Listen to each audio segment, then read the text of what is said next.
Welcome to the Quality Standards webinar. My name is Marissa Gallegos and I work at NAFCC on the accreditation team. This webinar that we will be presenting tonight is presented monthly as an extension of our regular accreditation series. Thank you for taking the time to join us this evening. It looks like it's going to be a very popular webinar tonight. We have lots of attendees, so I appreciate your presence.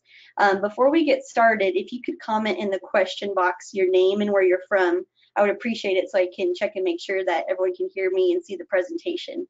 And then I can get a sense of where y'all from and let everyone else who's participating know where you're from and who else is present tonight. Alrighty, we have some Missouri, Oklahoma, Maryland, St. Louis, Tennessee, Alabama, Connecticut, West Virginia, Nebraska. So we've got people from everywhere, California, Norfolk.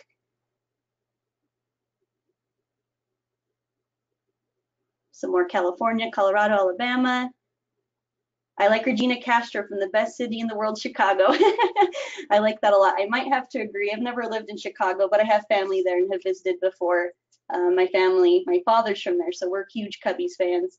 We've got Indiana, Michigan, Connecticut, Wisconsin, Philly. Great, we've got a great turnout. I'm going to go ahead and get started because of the popularity of this webinar, and I want to make sure we get through everything that we have planned to tonight. So let's go ahead and get started. And of course, if you have questions throughout the presentation, go ahead and write your question in the question box, and I will get to all your questions. Okay, so the goal of this webinar tonight is to help you feel more comfortable and confident about the NAFCC standards. We hope that as we talk about the standards that you are all willing to participate and share your ideas with the group about how you personally meet the standards. Since there are many right ways to meet the standards, some providers get confused and are not sure how to meet the standard or wonder if they're doing enough to meet the standard. And so we're hoping that through tonight's discussion, you leave with lots of ideas and some more confidence in how you're practicing those.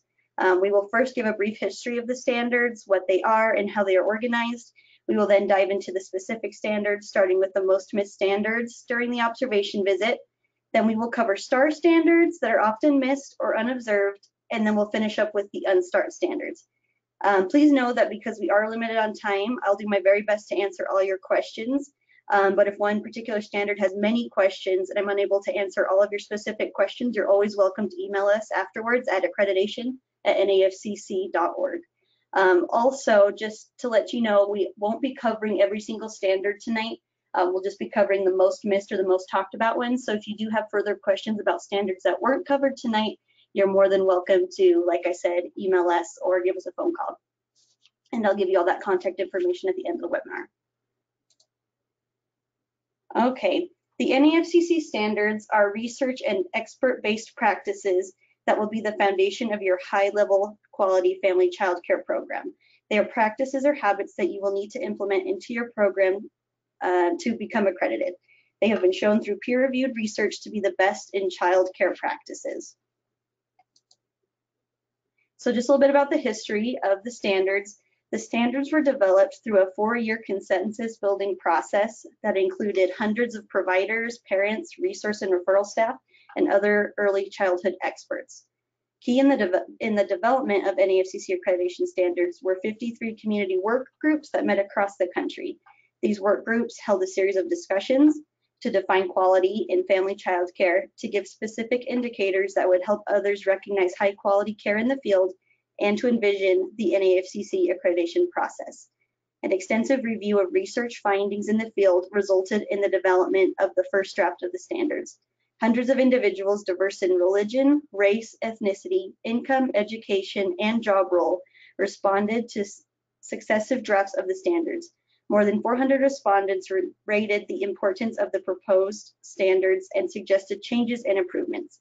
Analysis of statistical differences among subgroups was used to design the standards that are truly respectful of differences in cultural values. There's a lot I could talk about in regards to the history of the standards, but I just wanted to give you that quick little brief rundown that we include in our self-study provider guides, because here at NAFCC, we want you to know that these standards were not created lightly, but that every standard we ask you to implement into the program and into your accreditation is backed up by research and at least another 1,000 pair of eyes that have reviewed it and feel that any provider can make it happen if they want a high quality program. Something that's good to note, we do have a body called the Accreditation Council that reviews the standards yearly.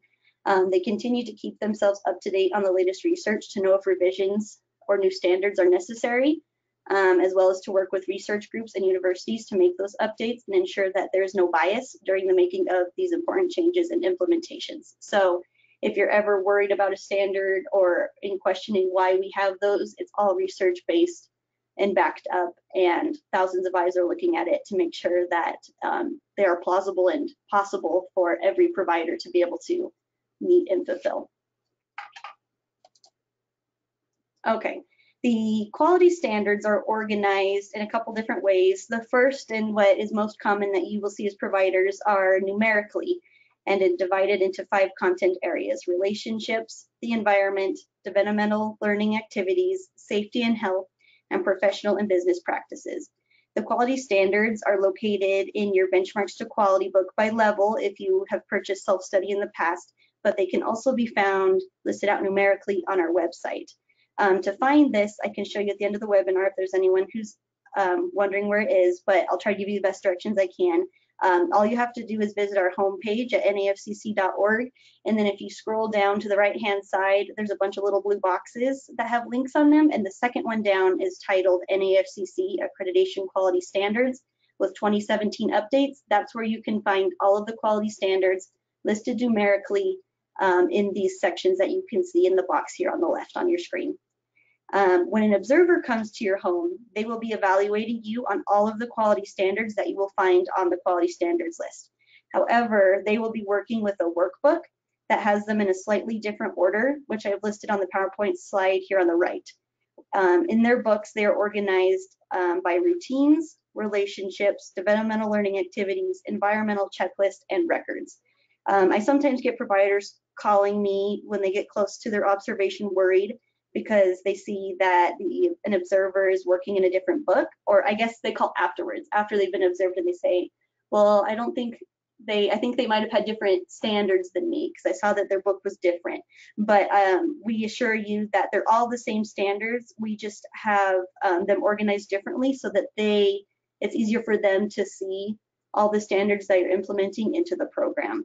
And so we don't want them to miss what you're doing, and we don't want you to miss to be working on these standards for so long and then have them miss it. So we just organize it in a different way so they will be able to see everything, and if not, then they can help you. You can tell them what they were missing during your interview, during your observation visit. But simply studying from your benchmarks to quality book or from the numbered quality standards list, you will be prepared for the observation. So don't feel that the observer will pull out any tricky new standards that you don't know about. Everything is on our website on the quality standards list. Here at NAFCC, we like to say that there are many good ways that providers can implement the standards. Some examples of our quality standards are listed here. I will read them and then we'll talk about them for just a minute. So our first example is an example of a relationship standard, 1.8, and it reads, the provider recognizes signs of stress in children's behavior and responds with appropriate stress reducing activities. The next one is environment. The arrangement of the home and use of space are balanced to meet the needs of both the child care program and the provider's family. And then the final example for safety and health is that infants under the age of 1 are placed on their backs for sleeping. So as you can see that there are some standards that are very clear and direct on how you are to implement them. For example, the last one, infants under the age of 1 are placed on their backs for sleeping. There's only one obvious choice. It's putting infants on their back. But as you can see in the first example, the provider recognizes signs of stress in children's behavior and responds with appropriate stress reducing activities.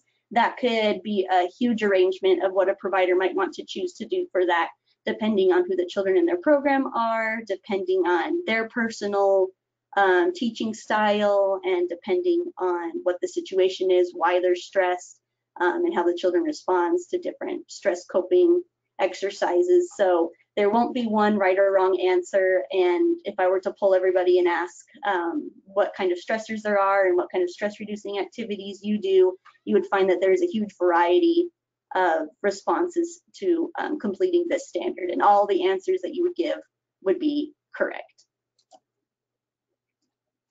Okay, so I want to play a little game with you. Here I have listed 4 standards, and I want you to go ahead and write in your question box which standard of these 4 standards you believe is the most missed standard on the observation visit. So I will read them as you think and write in your answers. The first is the provider serves nutritious and sufficient food. The second is the provider reads to children for at least 15 minutes each half day. Third, the provider washes her hands with soap and water. And fourth, working smoke, fire, and carbon monoxide detectors are properly installed. So go ahead and write what your guess would be.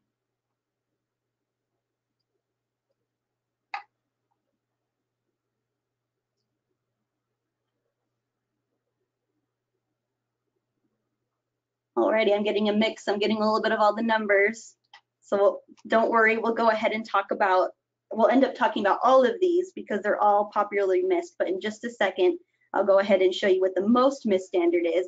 I just wanted to pause for a moment. If you don't have anything to write notes down with, I recommend that you take a second to go run and find a pen or grab a tablet or phone or however you want to write notes down, because we're about to get into all of the most missed standards, and so you might want to take notes.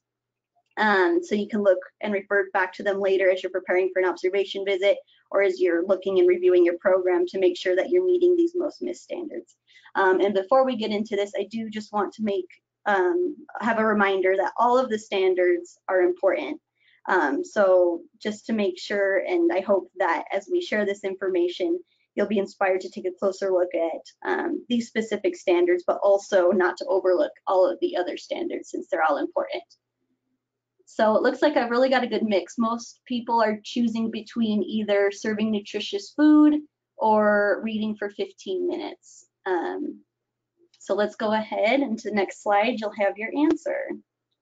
The most often missed standard is 3.68. The provider reads to all children for at least 15 minutes during each half day. Books are used to stimulate conversation that expands upon children's interest and imagination, to build vocabulary, or to introduce new ideas and information. If the children or infants have short attention spans and can't attend to the stories, it is okay for reading time to occur in brief moments and be comprised of showing and talking about the pictures, the colors, the textures, reading about animals, making the sounds, whatever you have to do to help your children be engaged in the book, that would also count as helping you to meet this standard. Children who can read independently spend at least half an hour in each half day engaged in literacy activities.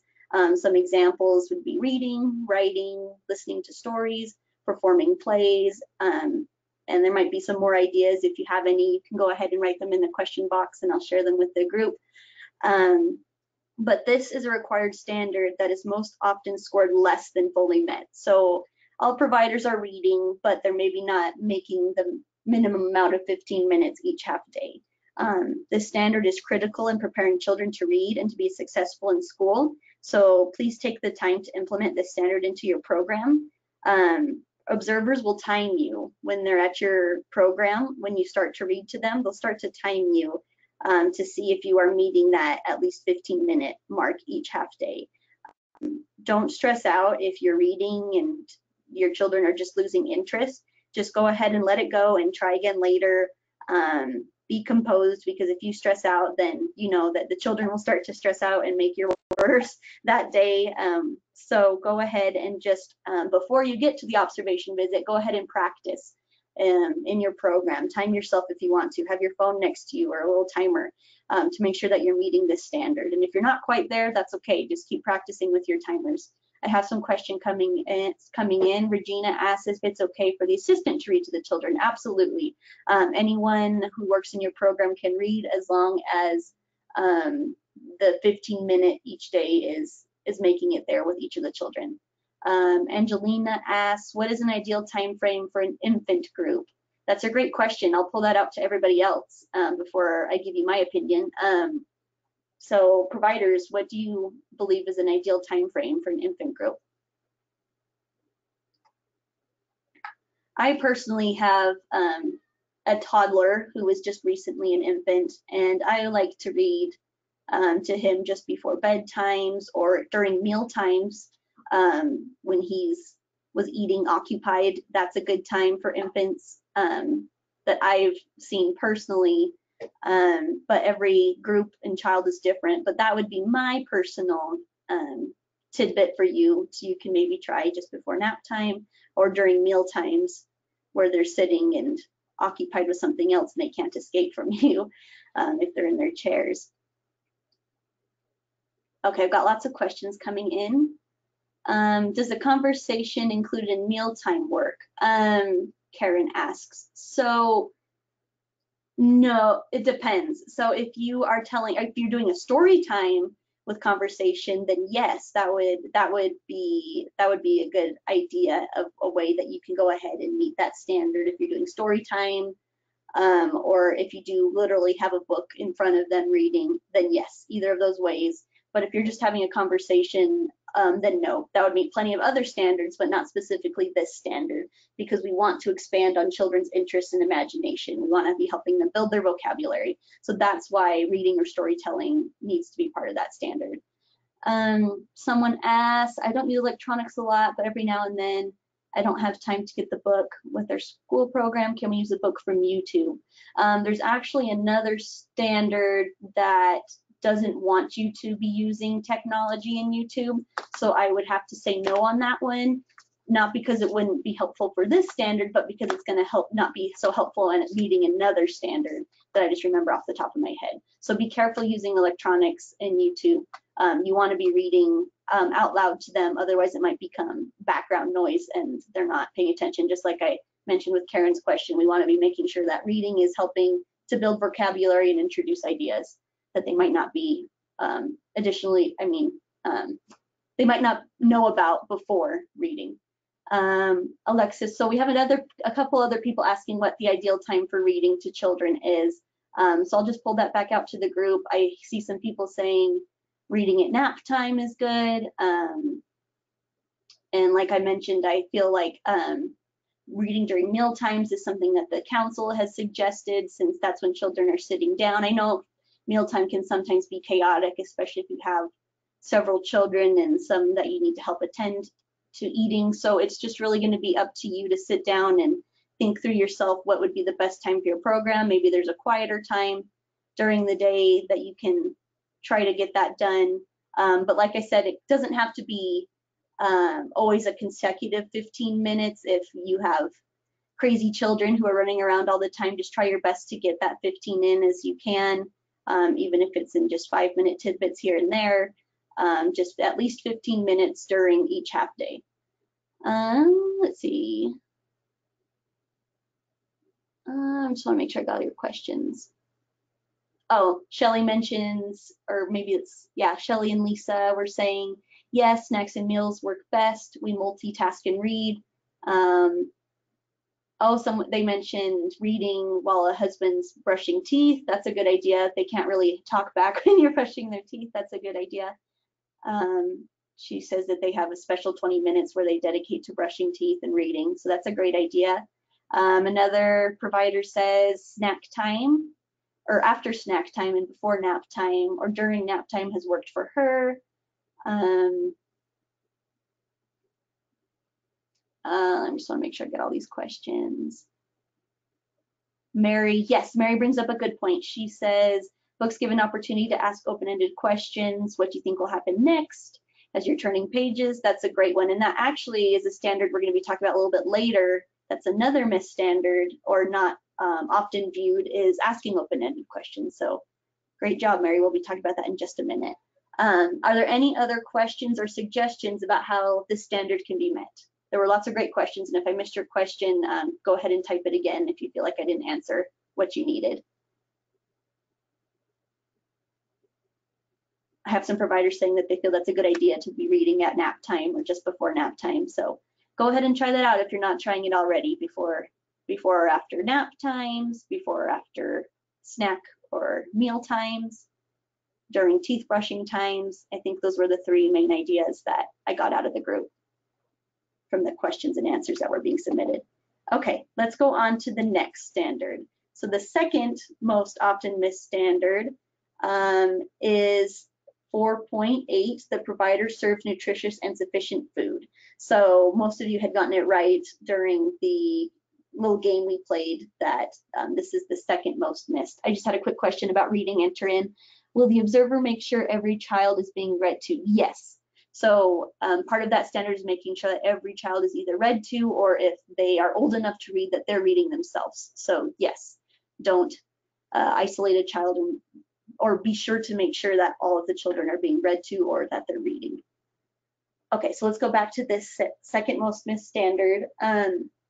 If parents are bringing food to your program, I know that there's some providers who have parents bring their food, and so that makes it a little tricky if you're waiting on the parents to bring nutritious foods. But just maybe that would be a good opportunity to either sit down with them and talk about nutrition, a great time for you as a provider to educate parents, since that's a huge part of NAFCC accreditation, is making sure that parents are educated. That would be a good opportunity to help them understand what's going into their child's body. And when I've talked to or heard from observers, they say that providers just miss the basics, just forgetting milk and bread, things like that to make and meet this standard. So remember just to return to basics. Go look at your food pyramids. Take a nutrition class if you're not sure, if you're needing some more ideas to get some nutritious food on the table. Just getting that bread and milk, those are important staples for a child's development. I got some questions coming in. Do children have to have toothbrush at home daycare? We do have a standard, a new standard that was released in 2017 about toothbrushing. It's not a required standard, but it's a great standard that lots of research has shown that toothbrushing isn't happening. So we want to make sure that children and parents are aware of the importance of dental hygiene starting at a really young age, as soon as children are starting to grow those teeth in. So Tamara, no, it's not required, but it is one of our standards that would be good to meet. And all that's really required of that specific standard is that you're teaching it in some way. So whether that's having a toothbrush, you don't need to have toothpaste or anything, just having everyone have their own little toothbrush. I know some providers will either take them to the bathroom and they wash in the sink, or they just provide a little cup at the table right after mealtime, and they just do a quick swish of water, or with a little toothbrush, dip the water in their cup, and then brush their teeth with a wet brush. So whatever you feel is good for that, you can consider that. But are there any questions or ideas that anyone would like to share on how they meet this standard of making sure that there's nutritious and sufficient food?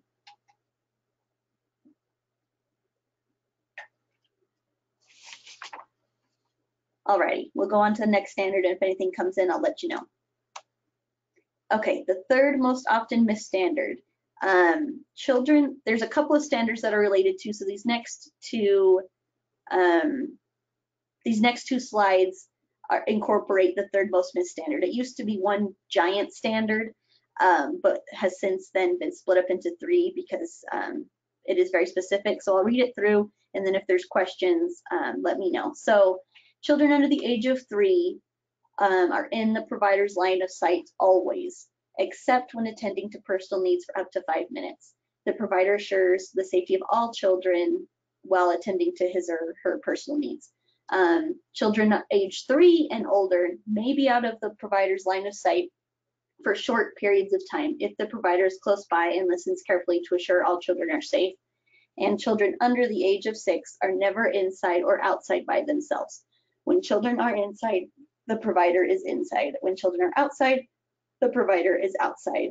I think the biggest problem where we have this misstandard is with 4.1, with children being in line of sight at all times. The next slide includes the only exception. So when children are sleeping, the provider needs to be able to hear them, and monitors are permitted if you have a sound monitor. Provider also has to do a visual check on infants under the age of 8 months every 15 minutes. So this is the one exception to the standard 4.1, infants always being in line of sight. You can go ahead and not have 100% visual sight when they're sleeping. If you still want to have 100% visual sight, which is highly recommended and which lots of providers do anyway, visual monitors are a good way to be able to see your infants 100% of the time, but it is not a substitute for your visual check every 15 minutes. So you want to make sure you're doing that. And then if you happen to have your own children in your program, they are allowed to sleep in their own bed however they want, regardless of age.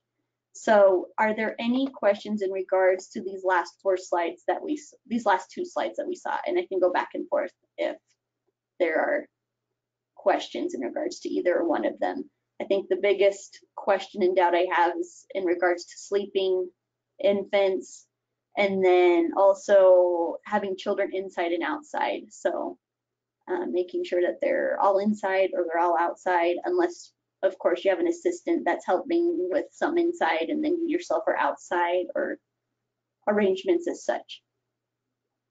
Okay, Nancy asks, can you achieve the line of vision through a window? As in the provider outside, the provider's beside the window, and the child is sleeping by the window. Yes, Nancy, that would be in line of sight. You do want to make sure though that you can hear them as well.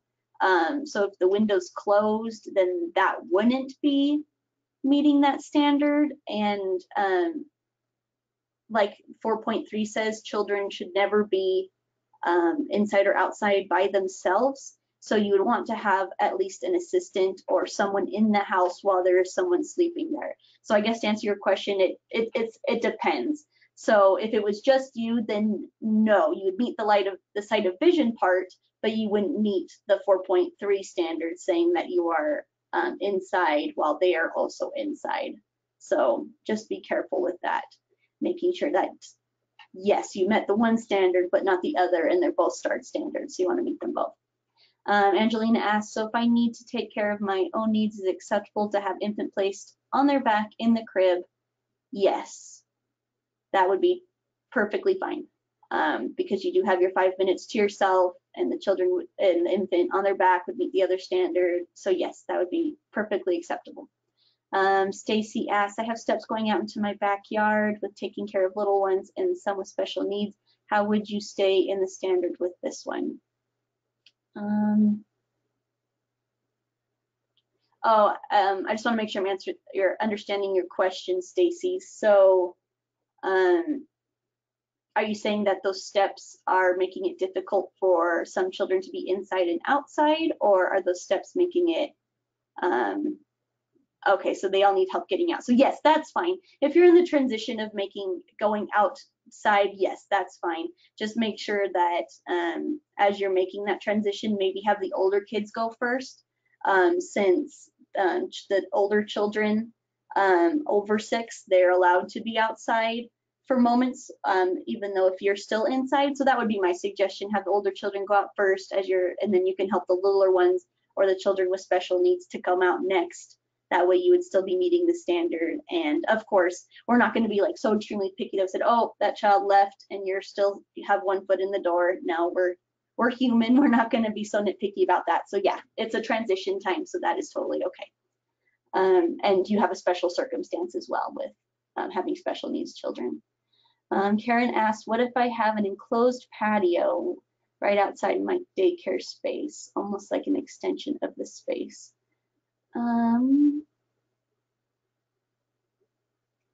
So is your question then if you have some children outside of the enclosed space and some children inside the enclosed space? So are you saying it's kind of like a sunroom type of situation? Okay, yes. So I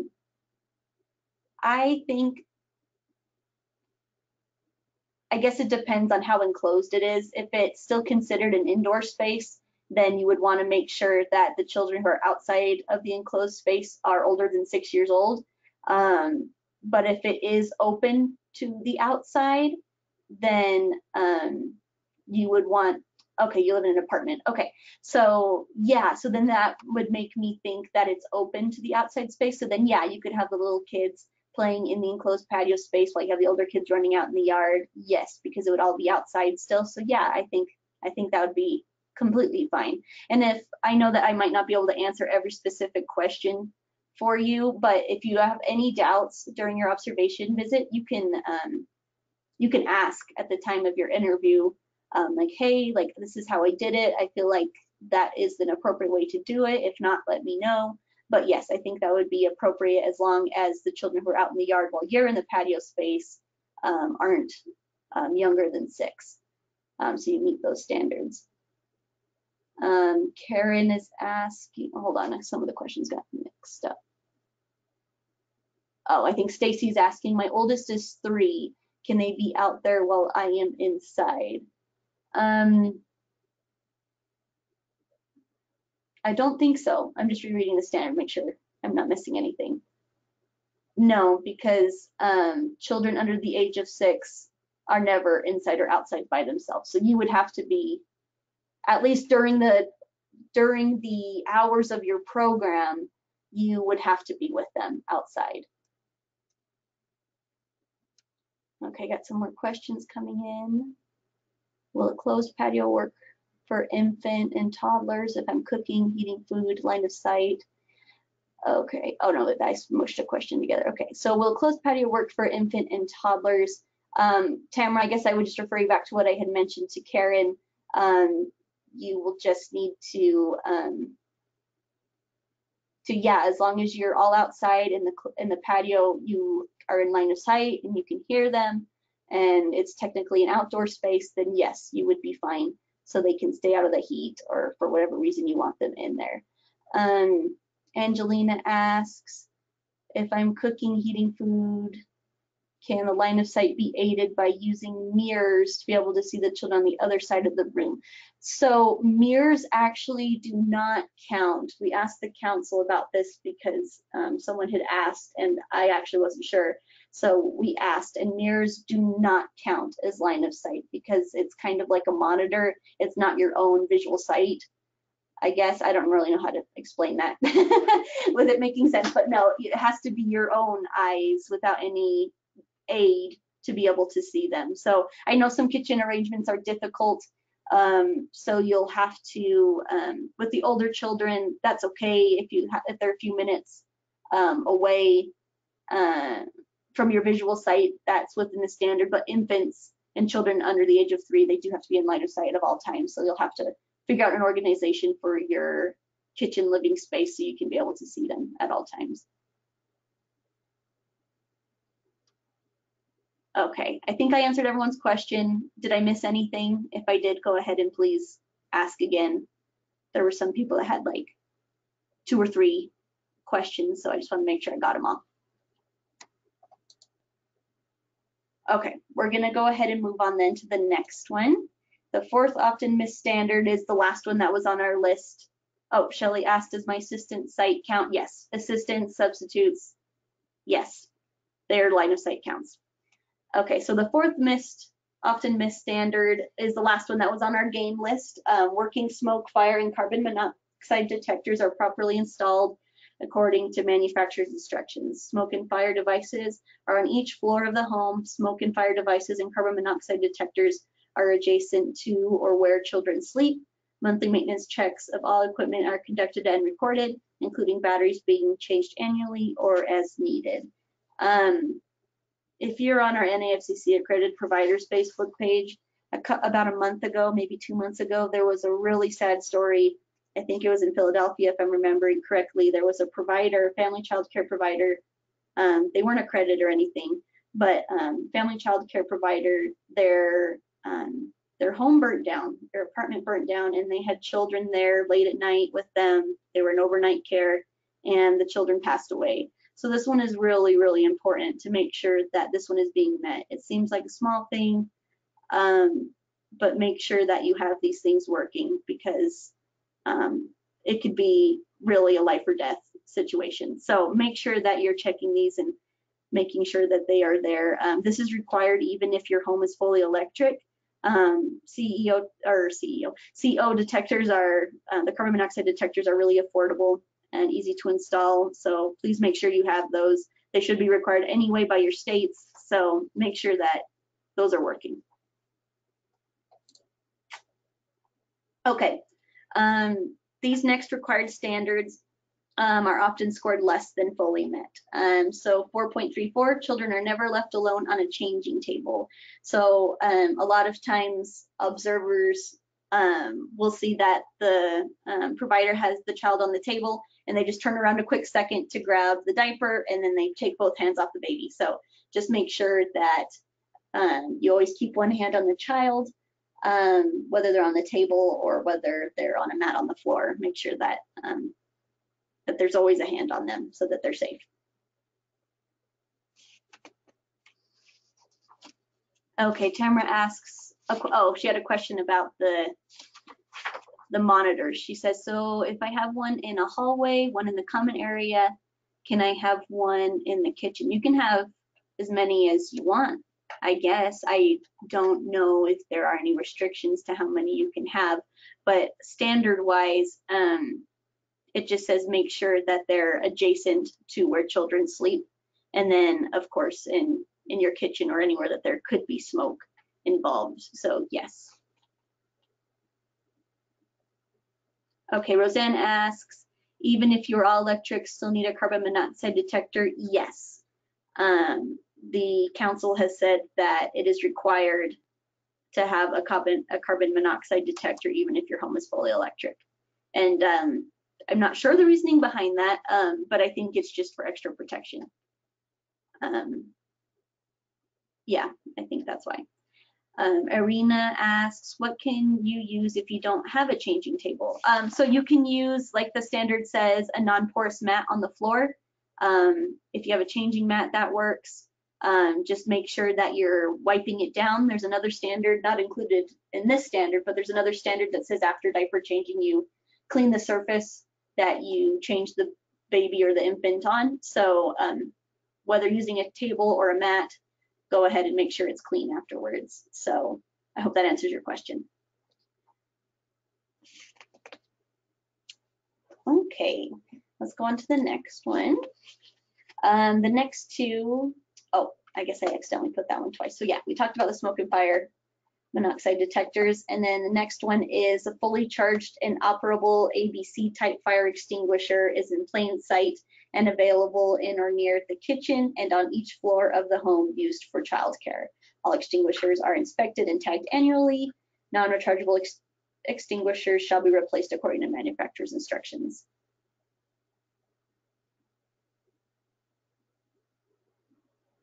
Okay, Dorothy's asking, how close to the floor should the carbon monoxide detector be placed? How close should we place the floor?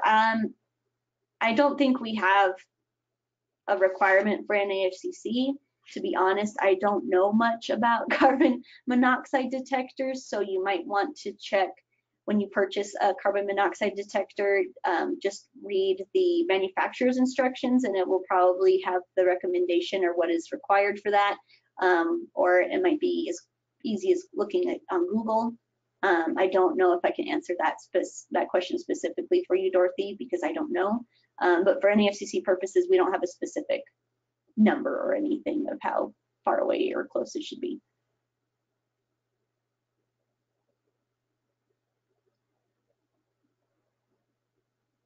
Okay, Kathy was just saying that carbon monoxide only comes from gas. Okay, that's good to know for everybody. Renate says to check expiration dates. Sherry says our state allows us to inspect the fire extinguishers. Our state allows us to inspect the fire extinguishers. Is that allowed for NAFCC? Yes, I believe so. The standard doesn't say that a specific person or entity inspects the extinguishers, just that they are. So yes, you should be fine. Shelly says carbon detectors should be close to the floor. Carbon is heavy and lower to the floor. Okay, that's great, Shelly. Shelly is one of our region reps, so she is qualified to say that and let us know that. So thank you, Shelly. Roseanne asks, my fire extinguisher is in the pantry. Would that be considered in plain sight? Do you have your pantry open all the time? I think what it just means by plain of sight is that if anyone were to be in their home and a fire were to happen, they would know where to find it right away. So I guess it just depends on what your pantry is. If it's a walk-in pantry and you can see it, but if it's not, then it might be better to be safe than sorry and have it somewhere where everyone can see it and are able to use it in the case of some sort of emergency. Annette asks, my fire extinguisher is on the wall where the fire marshal told me. In one of the large rooms. Is it not necessarily in the kitchen? Is that okay? If the fire marshal told you, I would go with the fire marshal. With NAFCC standards, it's always go with what the higher authority says. So whether that, if it's your state that has a higher standard than NAFCC, or if a higher entity tells you that, I would always go with them. That would just be something, if it's not in your kitchen, I would mention to your observer, because your observer will be reading the standard word for word. And if it's not your kitchen, just say like, hey, I have, the fire marshal told me to put it here. So then, yeah, I would just maybe mention that to the observer. Sherry asks, if it is posted with a sign, is it all right? As long as it's still in plain sight, then yeah, I guess you could have signs. You could have a sign for it, but yeah, still make sure that the actual extinguisher is in sight. Renata asks, how many times, or oh, many times, sorry. Many times stores don't have a high turnover on those items and a smoke detector only lasts so long. The same goes for smoke alarms. Okay, so that's good for everybody to know. So I guess you might want to check different stores to find those detectors if they start to expire. Or if you need a new one. So yeah, make sure you're aware of where those things are. And I guess if you're not sure, you could probably ask a state, your state licensing, where they suggest you get one, or just Google. Google's great, help you find stuff where you can buy it. Got some more questions. I have mine in the kitchen pantry with the sign above the door. Same at my front door in the first aid kits. So yeah, just with all these questions, because I have several of these kind of same type of questions coming in, make sure it's in line of sight. And I think that's really just because maybe you know where it is, but maybe a new assistant you have doesn't know where it is, or if a parent comes in and sees a fire and for some reason they would have to take care of it, they know where it is. So just always caution on the side of being safe rather than sorry, and having a sign, making sure the actual fire extinguisher is in sight. Okay, just want to read all these other comments. I have a combination smoke detector and carbon in the hallway. Do I have to get another one, and where should I place it? I think you should be fine. You'll just have to mention, if your observer asks, or you can mention it yourself in the interview, say, hey, you just want to let you know that, that's a combo one. But I think that they are trained to know what they look like, so you might not need to tell them. Do I need an ABC fire extinguisher for outside patio and the closed porch? For the standard, you just need to make sure that you have one available in or near your kitchen and on each floor of the home. So that's up to you. If you feel that one inside your home, in the kitchen and next to the screen door to get outside is sufficient for you, then that's great. Sherry is just mentioning, be careful with having, her concern about having it in plain sight. They don't want the children to mess with them. That is a valid concern, but we do want to make sure that they're also safe. So that could be a good time to teach them, like, hey, this is what this is for, and make sure you don't touch it. So that is a good point brought up, but just, yeah, if you decide to keep it in your pantries, yeah, have your sign, and make sure that it's still in a really clear place, not that it's like way in the back of the pantry, making sure it's up in front where it can be seen. Stacy says, in Colorado, we have to train all subs It is now state rule. We are not allowed to have them out where children can have access, so not on a cabinet. Fridges are not good either since they tend to fall. Okay, that's good to know. So like I had mentioned, if a state has a higher requirement than that of NAFCC, go ahead and follow your state. And the observers who are coming out to visit you usually are from your same state, and if not, they're by neighboring states. So if you ever have any doubt of whether or not you're meeting a STAR standard, you can always mention it in your interview. Remind them of what your state mentions. Just make sure, like the standard says, that they're on each floor and that they're in plain sight. And if it has to be in your pantry for state reasons, that you have a sign, or that it's in the doorway of the pantry, so whoever needs to find it can find it.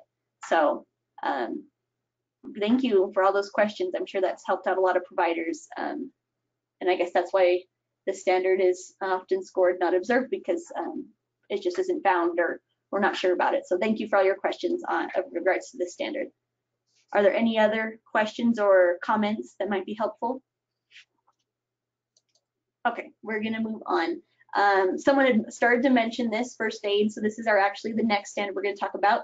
Make sure that the provider has a first aid kit readily accessible but out of reach of children, so that will meet most of your state requirements. And then these are just some things that the first aid kit should include, but of course is not limited to. Instructions, disposable non-porous gloves, soap and water, tweezers, bandage tape, sterile gauze, scissors, thermometer, adhesive bandages, cold pack, CPR mouth guard. So just make sure you have a good and healthy first aid kit for any accident and boo-boos that might arise. Okay, there is a working telephone, and emergency numbers are easy to access by all caregivers. Emergency phone numbers include parents' daytime numbers or the local emergency numbers for ambulance, police, and fire department, poison control, nurse, doctor, other medical consultant, emergency backup caregiver, and 2 backup contacts for each child. So most providers just stick this on the fridge, or they have a bulletin board where they keep it. So make sure that list is accessible, and also make sure that there is a working telephone. When was the CPR mouth guard added? I think it was added in 2017. In 2017, there were a few additions and rewrites to lots of the standards.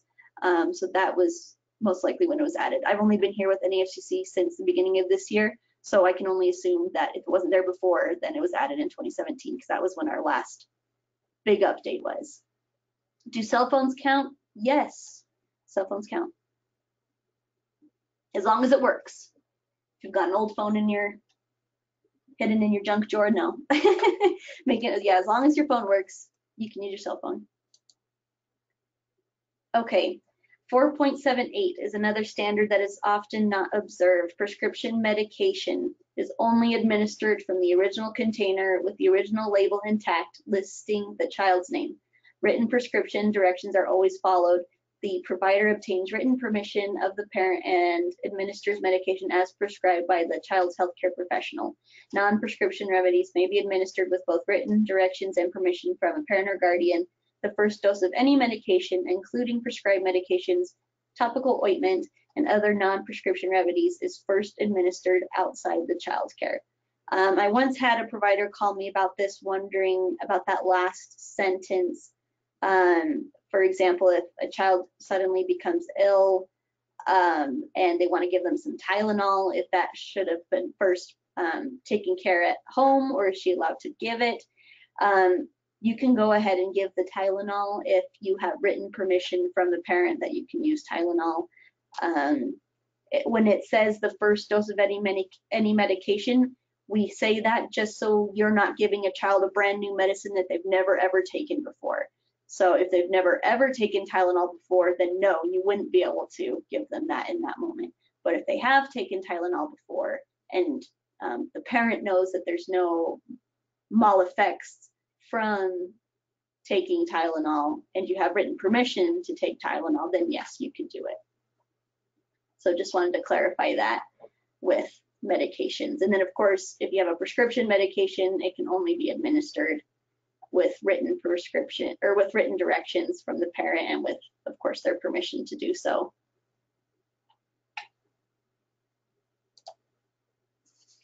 Okay. Children always sit down to eat meals and drink beverages. Meals and snacks are not rushed, nor are children forced to stay at the table for more than a few minutes after they finish eating. There's no use of screen media at this time. So this was going back to someone had asked about reading time. If you choose to do reading time, make sure that you don't have screen media during that time. I think this standard is most missed because of the children are not sitting down. They take their cheese stick and run away. And they eat it in places other than the table, so just be careful of that. And then 4.81, food including breast milk is stored, prepared, and served into children in a safe, sanitary manner. Solid food is cut into cubes no larger than 1/4 of an inch for babies and 1/2 inch for toddlers. So just making sure that things are cut appropriately so we don't have any choking hazards. Okay, so I have some questions. Nancy asks, when communicating with a parent about a child who might need Tylenol, etc., non-emergency, is a phone call verification or should be a text so that permission is written? So I know that, at least in my experience in having my child in family child care, you could have or should have, when you sign in, when you enroll your child, there is a way that you can ask for permission for basic medications such as Tylenol, that you can have written permission that way. But if you don't have that permission, then yes, you could do a phone call verification for that specific moment, but you will need to have written permission. So I would have maybe a little contract written up for you and the parent so that they know that, hey, this is the permission that you can give my child Tylenol, you can give my children this prescription, and that's it. Just so you are clear and you don't get in any trouble if a child is sick or if you administer something to that child. You want to make sure you have 100% permission, written permission from that parent. But yeah, like in the moment, if you need it, yeah, a text or a phone call would still be appropriate. Say, hey, I know you signed this, but I just want to let you know that I want to go ahead and give them Tylenol. Is that okay? That never hurts to get that extra permission. Do they need to be sitting for all drinks? Examples, water breaks.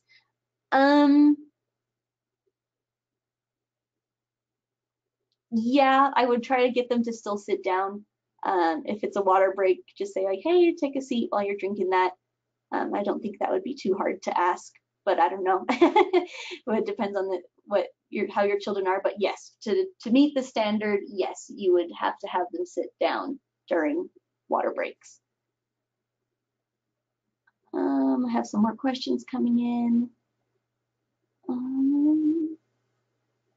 So can they watch TV during meal prep and then turn off when food is served? Kathy asked. Yes, that I guess that would meet the standard, because if they're eating, then we want no screen time. But if they're not eating, then yeah, that would be fine. You can go ahead and do that. That way you can get the food prepped. My rep gives state paperwork permission document. Yes, Tamara. I think that was in response to Renata's question. So yeah, lots of states will give you paperwork and permission documents for medication. So if your state doesn't, or if you're not sure how to write one up, you can ask some providers on our Facebook page for maybe an example of a document that you can use for prescription medication permission or non-prescription medication usage. So thank you, Tamara. That's great to know. Henrina asked, but they have on the application that does give permission, right? Oh yes, yeah, that's what I was mentioning. When you enroll your child and they sign the application to have them enroll in your program, that's when most providers will have that form ready to give permission to administer medication. So yeah, as long as those specific medications that you like to use are listed there, then yes, that's perfectly fine. And then making sure the parent is aware of that when they're signing it. Shelly says, we take our water bottles here outside so they can have water whenever. Yep. Tamara says, I require that everyone sit while eating, drinking, and take a breather. Yes, you'll want to make sure that they're sitting down while they have food or drink. Rhonda says, in Connecticut, you have a form that you and the parent must sign for over-the-counter drugs. Plus, you must have to have an administering medication certificate. Yes. So like I said before, yep, different states will have their different rules. Make sure you follow your state regulations as well. with any of these standards, especially standards where you're administering something to one of your children. And yes, Rhonda, yep, says that she can't get it out without that certificate. And I don't know all states, but I know that several states have that same rule, making sure that they are certified to be able to administer medication. Okay, any other thoughts or questions about medication or about children sitting during meals or preparing foods in a safe way? Okay, so those are all the STAR standards that we're going to talk about, and we're going to get into some of the other standards that aren't necessarily required, but that are still important. I think there are maybe one or two other STAR standards mixed in here because they just meshed better with some of the things we'll be talking about. So if those do pop up, I'll bring them up to you. So next standard, if children wears diapers, the provider does a visual check at least once every 2 hours and changes them as needed if wet or soiled. So this standard is often scored not met. I know some babies are very vocal about when they have something in their diaper and others aren't. So even if you have an alarm on your phone that reminds you to check diapers, go ahead and check that. Oh, someone said that they can't hear me.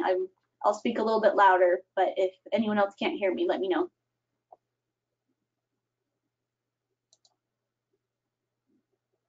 Okay, another routine standard that is often scored not met is hand washing. Children's hands are washed with soap and running water and dried with individual disposable or single-use cloth towels at the following times: upon arrival, before and after handling food or playing in water or with sand or Play-Doh that is used by more than one person, after toileting, diapering, contact with bodily fluids, handling animals, cleaning, handling garbage, and playing outdoors. Alcohol-based hand sanitizer is a suitable alternative for children over the age of 24 months, only when running water is unavailable. Pre-moistened wipes do not effectively clean hands and should not be used as a substitute for washing hands with soap and water. This is just obviously as a precaution for illness. Make sure it's never bad to be overwashing hands, because we want to make sure that children are clean, especially this time where the weather's going to start to get cold and cold season and flu season is coming. Make sure you're washing your children's hands at these times as listed in the standard.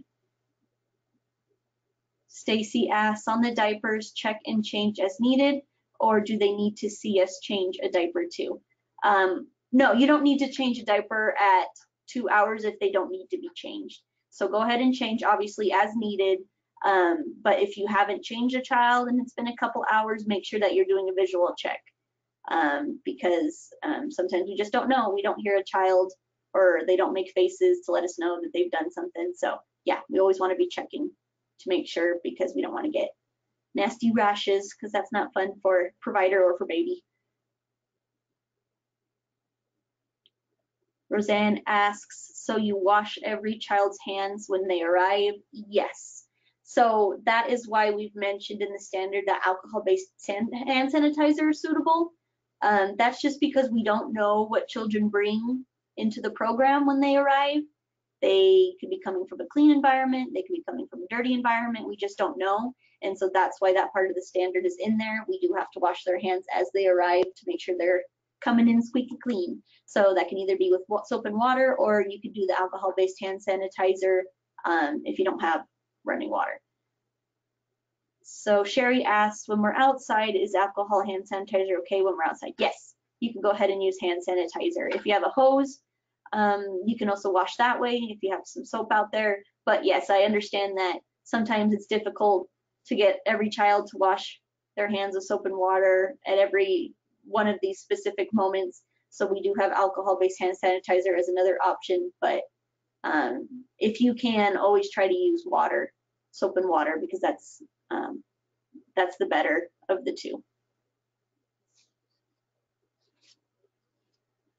Any other questions about this standard? I know there's lots of parts involved with it.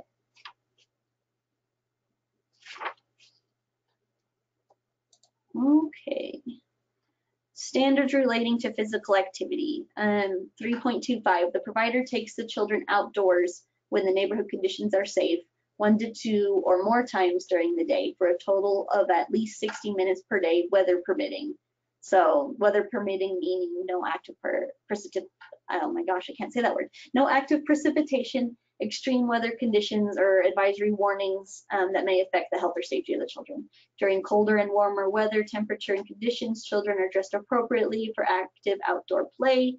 I know that many states have different regulations that are above NAFCC, so as I've mentioned before, go ahead and follow your state.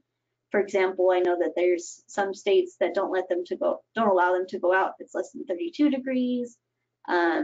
Others say that licensing doesn't allow them to go out when it's less than 40. So just go ahead and follow what your state says, and then of course, making sure that they're outside at least 60 minutes a day if you can and weather permits. Okay, I have some more questions coming in about hand washing, so let me go back for a second. Regarding hand washing with infants 9 months and under, can I use a soapy hand towel and a wet washcloth to rinse off? I use a pail with prepped soap towel and a separate pail with towels and a water bottle. On the diaper changing table, I also use a hamper system. So I know that there is a standard that as long as you have clean towels for each of those hand washes, then yes, I believe that that would be fine. Just like I said, make sure that after each towel use, you go ahead and put it in your hamper. But yeah, that would be soap and water. So yeah, I think that's fine, Chantel, unless your state were to say something otherwise, but for NAFCC purposes, that should be fine. And then Dory asks, even infants to wash their hands at arrival? Yes. I think especially infants. I guess at least mine infant, I would, yeah, he's crazy and he gets his hands in everything. So yeah, make sure that all infants, toddlers, and children have their hands washed upon arrival. Any questions about physical activity? Can outdoor time be broken up into 30 minutes? Yes, you can go ahead and break it up into 30 minutes. You can break it up into 20 minutes. As long as you make that 60-minute mark by the end of the day, yes, that's totally fine. And yes, Lisa Gibbs says it gets them used to hand washing. Yeah, it's super important. That's actually something I'm pretty bad at with my son. I always forget. So I know that's a hard one. When you come in from playing, it's sometimes hard to remember just when you have lots of kids and things going on. But yes, make sure that you're washing hands because it's really important to health, especially when you have so many kids. Tamara asks, what if it's bad? We exercise indoors. Is that acceptable? Yes. So like the standard says, if weather doesn't permit it, we know that things happen. We can't always get outside to play. There are other standards that talk about dancing and playing indoors. So yes, exercising inside is acceptable.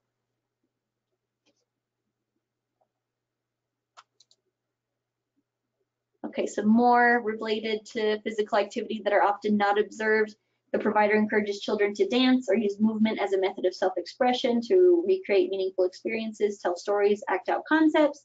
Children are engaged in large motor activities for at least 30 minutes in each half day, either indoors or outdoors.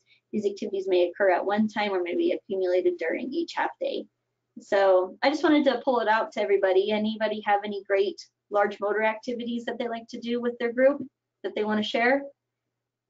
Get some new ideas going and flowing for other providers who maybe have a hard time with this. Lisa says Zumba. I love Zumba.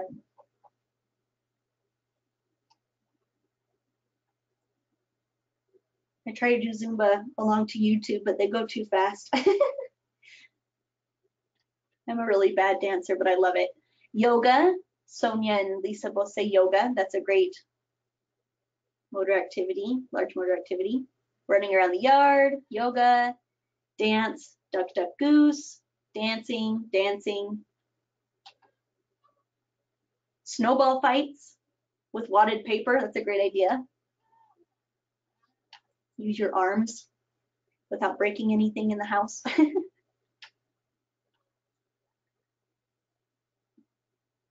Kid Zumba's a little slower. Thanks, Lisa. I'll have to try Kid Zumba.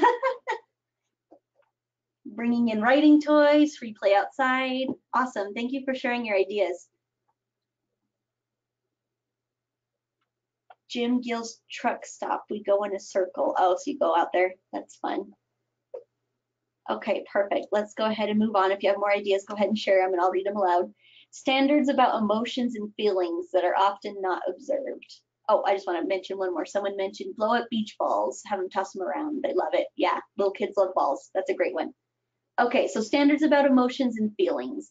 The provider recognizes signs of stress in children's behavior and responds with appropriate stress-reducing activities. Guidance is positive and appropriate for the developmental abilities of each child and is used to help children gain self-control and take responsibility for their own behavior. Provider supports children in developing friendships with each other. The provider supports children in finding positive ways to interact with others. And the provider supports children in identifying and describing their own feelings and those of others. Just to go into detail on some of these, 1.8, the very first one, this is just a really important one because children do need responsive caregiving that affects them later in life if they're not responded to. So that's an important one to make sure you're following. And then standard 3.33 is often not observed. And that just sometimes makes sense because children may have been so engaged that there was really no need for children to gain control of their impulses, and many times the provider does not talk to the children about their feelings. So you want to go ahead and try to practice this every day, just because every child is different. It's sometimes hard to learn each child's style and help each individual child gain self-control and learn responsibility for their actions. If there isn't an opportunity to use this during your observation visit, you can always mention it in your observation interview, and your observer will probably ask you anyway, saying like, hey, I didn't have a chance. There wasn't a chance for you to give positive, appropriate guidance in self-control. So can you give me an example of what you would do in that situation? So be ready to give an example if you don't have a meltdown or any reason to have to use that. But that's a STAR standard that is mixed in here. So make sure that you're meeting that one. Some more about emotions and feelings. The provider helps children to gain awareness of other people's feelings and to understand how their own actions might affect others. The provider supports children in resolving conflicts and disagreements by assisting them as needed in communicating their feelings and finding solutions. Provider helps children learn to respect the possessions, personal space, and activities of others. And the provider minimizes toddlers' frustrations through redirection. So lots of standards to work on in regards to emotions and feelings. If this is something you struggle with, one of my favorite books by John Gottman is called Raising an Emotionally Intelligent Child. I highly recommend that book to help learn more about emotions and feelings with children. Lots of great books out there, lots of great resources. So talk to other providers about what they do if you're struggling with this. Lots of good resources. What about discipline? Is timeout still allowed? I think so. I'm trying to think off the top of my head. Is there one? Standard. I can't think of one off the top of my head. Just making sure, just be careful. I know some people debate about timeout, whether it's okay or not. Just make sure that the child understands why you're putting them in timeout, so that they don't feel isolated or anything like that. But yeah, I don't think there's a standard that that says you can't do that.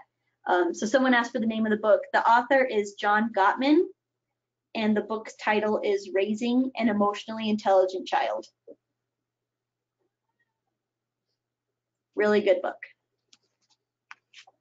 And John Gottman, he does a lot of other relationship type books, if that's something you like or interested in. Lisa Gibbs says that they use timeout as a last resort. Yeah, so timeouts are iffy ones. It'll just depend on your child and the kind of attitude they have, and making sure if they understand what it is, what the purpose of it is. Okay, I got a couple questions coming in.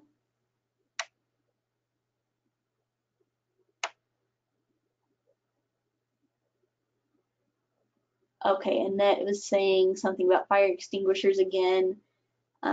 She just says if Effie, I think, I don't know if that was a typo, but, oh, fire extinguishers, got it. If fire extinguishers are not showing signs of being inspected and tagged as standard partially met, yes, it would only be partially met, not fully met. So you want to make sure that they're inspected and tagged so that the observer knows that they have been checked. Rachida says, is it okay to put toys children are fighting for them on timeout? Yeah, you can put toys on timeout. I've done that before. Yeah, that's a great idea. Or the children themselves on timeout if they need it. Thank you, Mary. I was trying to remember, and I thought I had read something about timeouts in the standards, and I just couldn't remember off the top of my head. So yeah, 2.24 says no timeouts. So thank you, Mary. I thought I had remembered one, but I just couldn't remember it, so I didn't want to lie. So yeah, if it says we can't do it, then go ahead and not do it. But yes, there is a clarification by Shelley. They're not used, but it's used as a time to cool off. So yeah, that's what I mentioned. If you do have a child that really just needs a timeout, just make sure that they understand that it's not necessarily timeout, it's just a time for them to cool off. They're in a safe place, using redirection, making sure that like, hey, your emotions are too high right now, let's go somewhere quiet so you can calm down. So yeah, lots of alternatives to a strict timeout that maybe in your head it's still a timeout, but making sure that they have a space where they can cool down. Shelly says she likes to call it her calm down corner. That's a great idea. Yep, whatever you got to do to get that kid to calm down or that child to calm down, yeah, do what you got to do within that standard 2.24.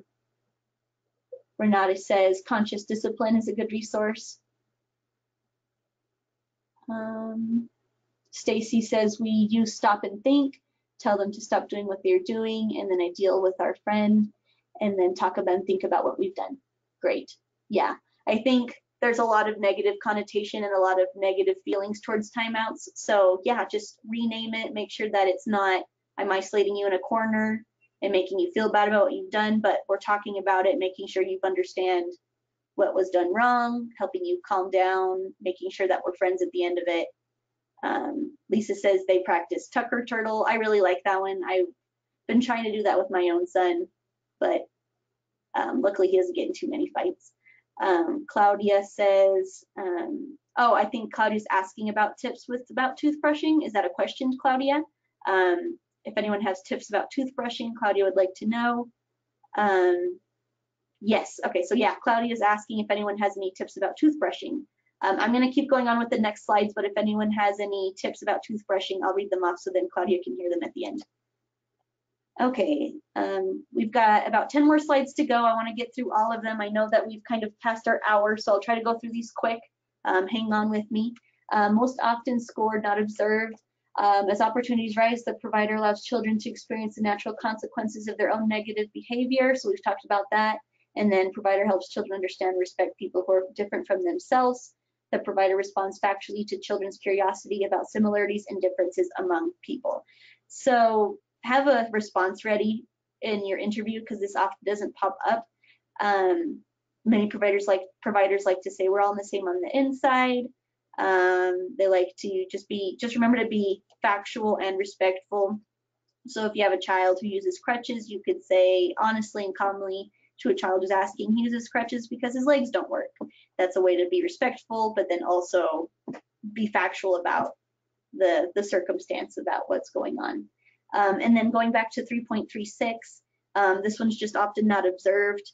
Doesn't always happen. So an example you might be able to give is, oh, when my child spills, I don't yell at them. I just let them know, oh, you spilled the juice.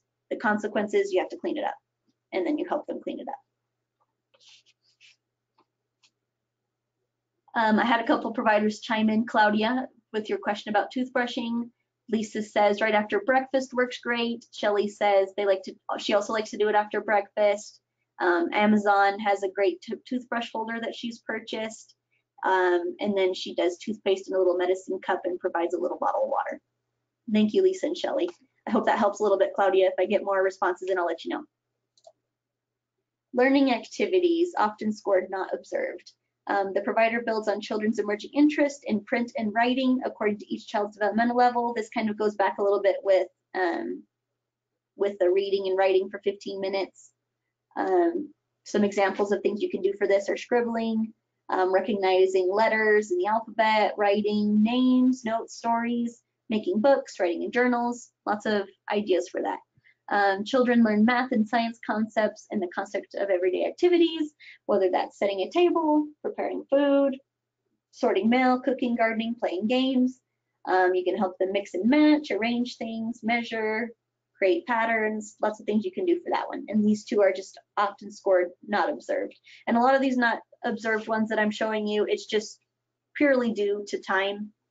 The observer's only there for a few hours, and so sometimes they're just simply not met. So it's a chance during your observation interview to let them know about these ones, especially if they ask. Claudia asks, are we required to teach the children how to brush their teeth? It's not a required standard toothbrushing, but it is an important one to help them learn dental hygiene. So no, it's not required, but yes, it is important. Children have opportunities indoors and outdoors to explore, sorry, I just lost my place. Explore the natural and physical environment through experiences such as watching insects, planting seeds, caring for plants, playing with water and sand, playing with cars or balls and ramps.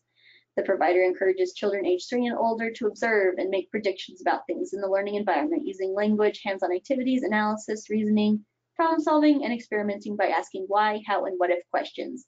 I had a provider earlier this webinar mention this, that they like to ask these types of questions when they're reading.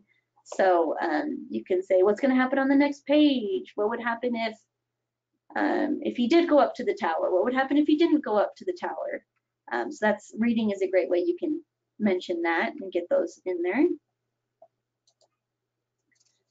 Art is often not scored as observed because lots of providers will have art days, and so if the observer happens to come on a day where you don't do art, if you do arts on Tuesdays and Thursdays and they come on a Wednesday, this is where lots of providers miss out on these points, miss out on these standards.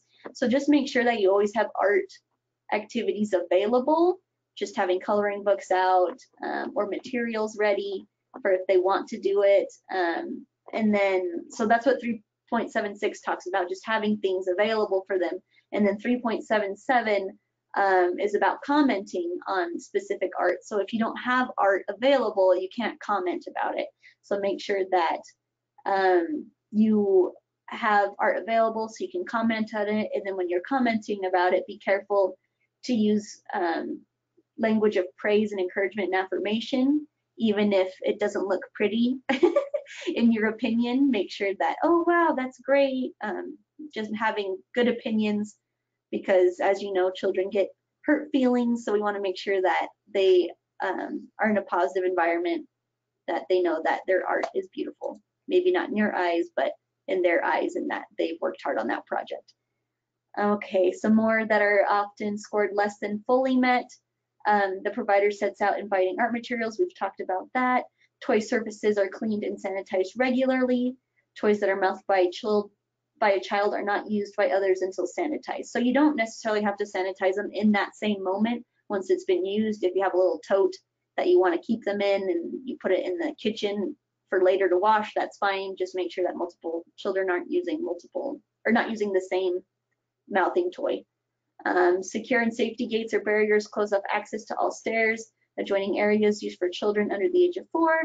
No pressure gates, no accordion gates, no gates that have large openings. Want to make sure that children are safe and that they can't open gates, but also making sure that they're easily accessible to adults who are using them. So if there's an emergency, any parent can get them out. Okay, we've got just a couple more slides. If you have more questions, feel free to ask them. Record standards always need to be met. The records section of the observation is very small, so they all need to be met, even though they might not all necessarily be required. If you were to miss one in this section, it would get your score really low. So make sure that you are meeting all of these. So the first one being daily and weekly menu is posted.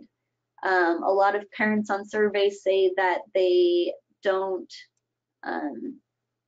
see the menus, and they wish that they could see menus so they can know what to prepare their families, that they're making sure that they're not eating spaghetti for all meals of the day.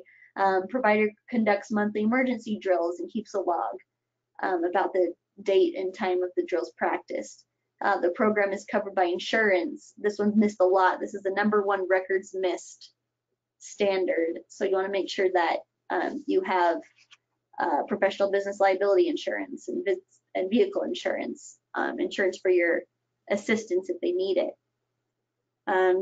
Shelly says, we do weekly menus on email. How do I show that? So you can go ahead, and when your observer comes to observe you, you can mention that. I would still go ahead and print your weekly menu and put it on your fridge or put it on your bulletin board, but that's a great idea to send it out to your email, so that's a way your parents can know. Sherry says you still can't hear me. I'm sorry, my voice just might be dying. So I'll try to speak up. Yeah, so those are some of the records ones. Another record is making sure that you have written policies.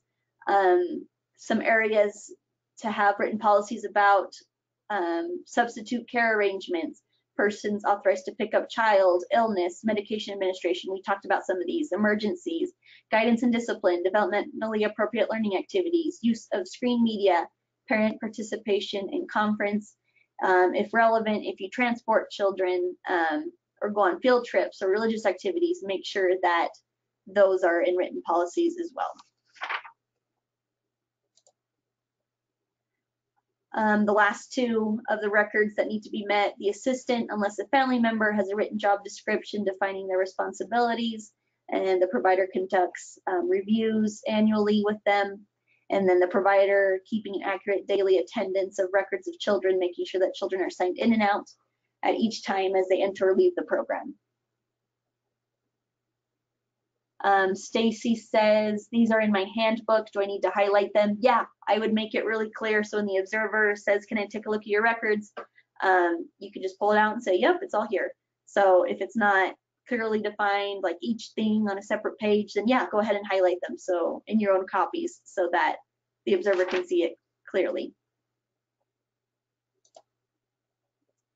Another one about records, provider sponsoring agency has a signed child care contract with each family. So the child care contract can include areas covered, or sorry, the areas covered in the contract can include hours, fees, payment schedule, provider and child vacation, provider and child sick leave and absences, responsibility for alternate care, and termination policy. Make sure these are well written out. I've seen a couple of providers on our Facebook page ask about these before to get suggestions on how to better write them. That's a great way you can, if you're not sure if you have a good written policy, visit us on Facebook, ask opinions of providers. They were super helpful. I had a lady who was asking about her termination policy, and there was like 30 or 40 people that comments made on that post. And so get help if you're not sure how to write up these contracts, because these are really important. Shelly says, I put many more attendance records and taxes. I have 3 months out. Is that enough? Yeah, I don't think there's a specific number that they ask for. They just want to make sure that you're keeping attendance. When they walk in the door, they see an attendance log. When they see children walking in, their parents are signing in and signing out. Barbara says, my own grandchildren has to have a contract also. If they're there during program hours, from my understanding, yes, they would need to have a contract. I know that might sound a little silly, but that is for state purposes and for safety purposes. So it can probably be written out a little bit differently because you're working with your daughter or your son who's dropping off the children. So yes, some sort of contract that both are aware of. Karen says, mine are all done online with Wonder School. How can I show them? When you are at your observation and the observers there, you have an interview time of about 1.5 hours. And so you can show them on the computer, you can have them printed out and ready for them. Just whatever way you want to have it is fine. Just make sure that there's a way for the observer to see it when they're there. And you can show them during your interview time if it's not clearly apparent. I have parents sign in and out through an app. I have a website with policies. I have a financial website as well. Tamara says that's great. Yeah, however you want to go ahead and have these policies written out and distributed is up to you. Just make sure you have them and make sure that when the observer's there, you take a time during your interview and say, hey, look at all this cool stuff I've got. Look at these policies I've taken the time to do. I have online apps. I have a website. I have it here in a book, whatever you want. Rashida says, my husband is an assistant. Should he have a job description? I think in the standard it says, yeah, the assistant, unless a family member has a written job description. So no, he doesn't need to have one if it's your husband. Okay, so that is all the information I have for you tonight. We have about 5 more minutes until we hit the 8 o'clock hour, at least for Mountain Standard Time. Are there any other questions in regards to the standards we've spoken about tonight? Or any last comments that you would like to make? Any last suggestions to providers of things you've done to meet these standards? Alrighty, for those of you who want to skedaddle out while I'm answering these last questions, here's our contact information. If you have more questions, on the left-hand side, you'll see all of our Facebook groups, the accreditation candidates in process pages for those who are becoming accredited for the first time. NAFCC accredited providers is for those who are already providers, accredited providers. NAFCC observers if you're an observer, and the facilitation projects if you are assisting someone in their accreditation. That's a great page to go on. And then of course on the right-hand side, all of our contact information if you have additional questions about accreditation or about what we've talked about tonight. Okay, got some questions coming in. What did I say about pressure gates? Leslie asks, so you, I think it said no pressure gates. So the gates that you have, you want to make sure that they are safe. The problem with pressure gates is that older children can sometimes open them, and the big kids open it and then the little kids follow and they fall down the stairs. That's actually happened to my son before, so I'm like super stressed out about pressure gates. So yeah, make sure that gates are cannot be opened by children, but that adults can open them and know how to open them in case of emergencies. So no gates with wide bars, no pressure gates, no accordion gates. That's what the standard says. Angelina says, very informative. Thank you for all you do. Thanks, Angelina. Lisa says, this has been great. I'm waiting for my observation. Awesome. I hope this helps. We do have another webinar in about 4 weeks, 3 or 4 weeks, that will cover the observation visit in a little bit more detail, not standard wise, but just like what to expect. So if you want to know more about that, I would register for that one. Can I go back to the last slide? Sure. This one, or do you mean this one? Rhonda had asked to go back to the last slide. Is this the one you wanted? I hope so. If not, let me know. Lots of thank yous. Thank you. I'm glad that you've enjoyed the webinar. Do we have access to recorded webinars? Yes, I've started a new NAFCC YouTube page. There's only 2 videos on it right now, just the last 2 recordings I've made. So yes, you can have access there. And then if you have access to your e-self-study, if you have that portal, I do have a video library that I've started there as well. So check out YouTube or check out our Facebook page. I'll put them on there. I'll have this recording out tomorrow morning. It's going to be quite long, so it'll probably take me quite a while to get it downloaded tonight. So yeah, look out for that on Facebook in the morning, or check out our YouTube page. I'll have them on there. Let's see. So no gates with white bars. Oh, nothing about white, not the color white, but wide with a D, wide. So like they can stick their heads through it. Sorry, my D and my T weren't recognizable. No, wide. Wide as in they can stick their heads through. Suzanne, thank you for the webinars. My visit will be in December. Oh, great. I'm glad this is going to help you. Absolutely. Yeah, I have lots of people ask about standards. So I'm going to be having this presentation every month. So everyone who has their observation coming up can review it and ask their questions live. So let your provider friends know, so if they couldn't make it tonight, that they can register for other days. I never received a self-study, only a little book. So Renate, if you want the full self-study, call me tomorrow and I can help you order that, or I can at least get you a benchmarks book if you're wanting some more information. Give me a call and I can let you know what your options are.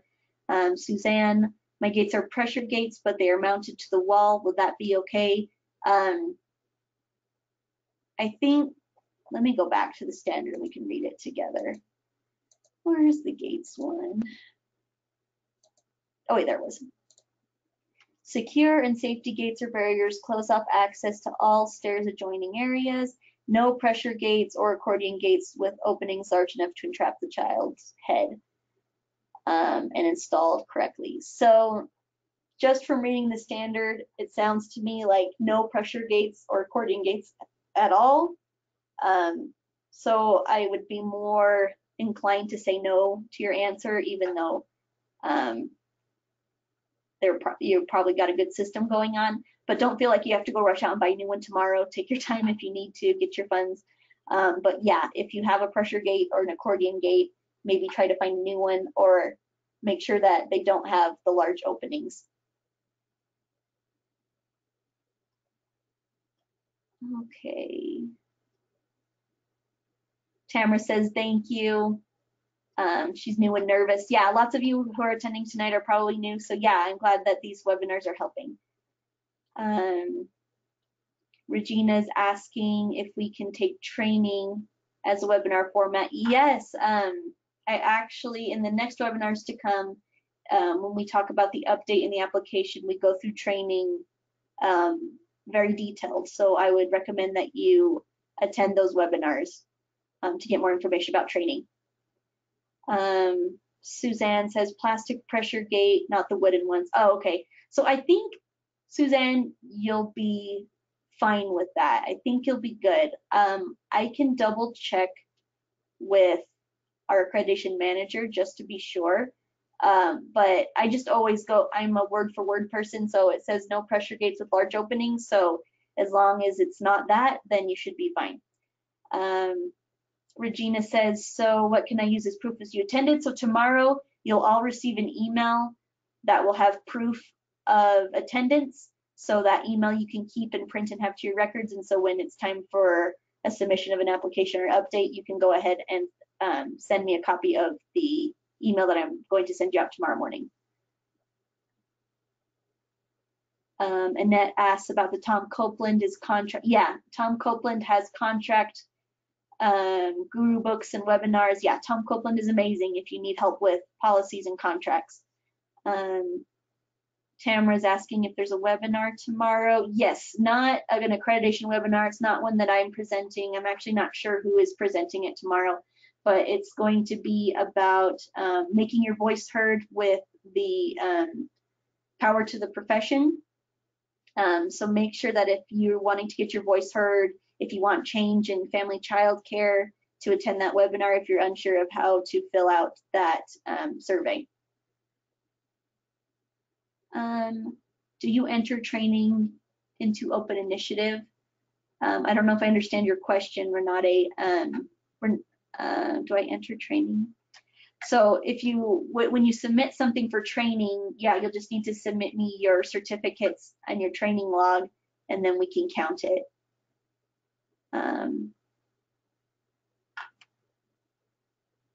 Do we get credit for, so yes, Rhonda, you will get credit for the whole 90 minutes. I'm gonna go edit that my email right now, because it was supposed to only be an hour, but it got really good and we had lots of questions, which is great. So yes, you will get credit for a whole 90 minutes, not just 60 minutes. A whole 90 minutes the whole time of this webinar tonight. Alrighty, I think I've touched all the questions. If I've missed any, please let me know. I'll take questions for another 5 more minutes, but for those who've got to head out, I understand. Have a great night. You'll get your proof of attendance tomorrow morning. Oh, okay, Renata, you're saying you have a system called Open Initiative? Yes. So if Open Initiative offers a transcript that lists all your hours, yes.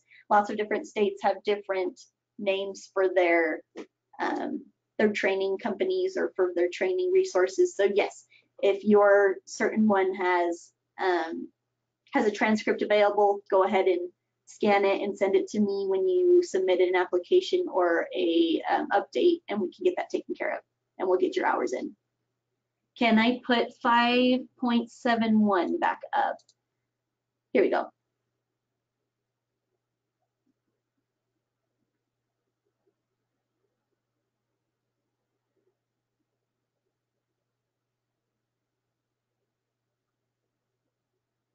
Okay, yeah, Suzanne, if there's no openings on it, yeah, you should be fine. Okay, good. I'm glad we got to figure out your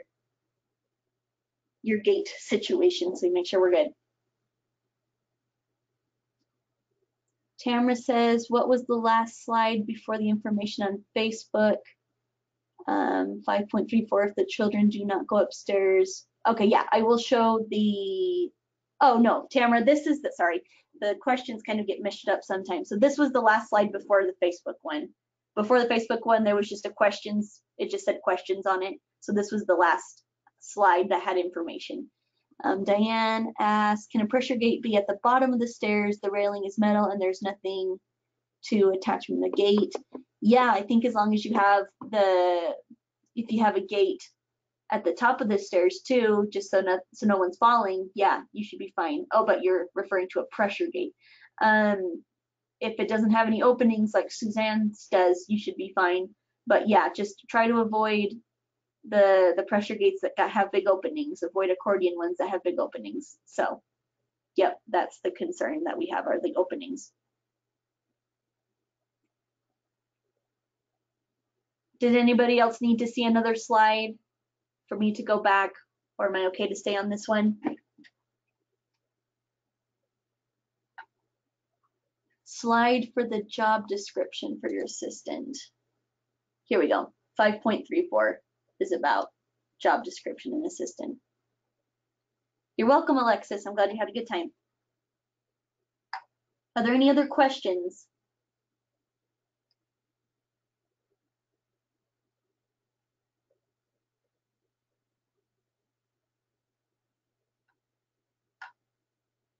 Let me know when you're done writing your notes, Rhonda, or if you need any other pages, and then once you're done, I'll go ahead and I'll close the webinar for tonight. Thank you again, everyone, for attending. If you have any comments or suggestions for this webinar or other webinars you've seen, let me know. Shoot me an email. Let me know how you're liking these. Like I said, this is a new webinar that I've created just based off of what questions and concerns I've had. So if there's more standards that we need to talk about, or less standards, or just any basic questions that you have that you think should be covered, let me know. Good night, everybody. Yep, thanks. Okay, perfect, Rhonda. I'm going to go ahead and close the webinar unless anyone needs any other information.